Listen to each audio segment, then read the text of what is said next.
So I just got done watching I Always Know What You Did Last Summer, so let's talk about it.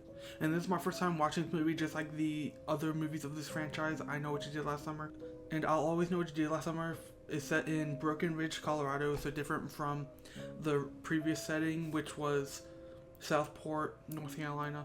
And the movie opens up with a group of teens, Amber, Colby, Zoe, Roger, and PJ, staging a prank at 4th of July carnival. Roger impersonates the infamous fisherman killer, but the prank goes tragically wrong when PJ dies after a stunt involving a skateboard jump and lands him on a tractor smokestack. And the group covers up the accident, burns evidence, and makes a pact to keep the secret.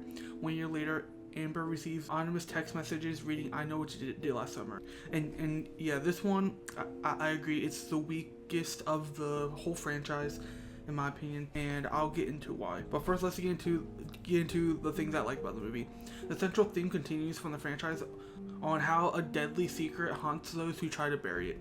Where we follow this new group of teens where the difference is one of them dies. Instead of some stranger or someone that they didn't know, instead it's someone in the group that dies, and I think makes it more personal and more like close to home, because now they have to live with the guilt of their friend being dead, and it's all their fault basically. And so when it cuts to a year later, you automatically think it's someone close to them. Felt like they should have just went with that approach, that it had to be someone close to them, but instead they went a different route that I didn't like. But I love that they still kept the central theme at the end of the day. And then another thing that I kind of liked is that they kind of changed the setting, which I thought, where they changed from the coastal ridge like setting to a small town mountain setting in like the countryside. But some of the things I didn't like is like how they tried to shift from psychological slasher to more supernatural horror, as we find out in the final act that the killer is Ben Willis, like from the first two movies. But this time he's like dead. He's like his spirit, whatever, and I just don't like this approach at all. The movie attempts to try to expand the fisherman legend into something eternal or something that haunts you, but this movie, it just felt really unnecessary. And just why?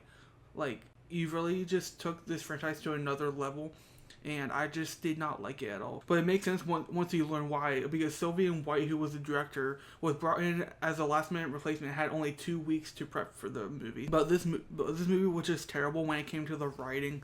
Like, a bunch of the dialogue, it just felt forced. And a lot of the scenes are just recycled from the first movie, like, and it's not even in a nostalgic, like, homage, inspiration way. No, it's basically like a ripoff that they go about it, where it almost feels like a remake in a way. But if you haven't seen this movie, I'd still recommend checking it out if you haven't. Watch it once and just rub your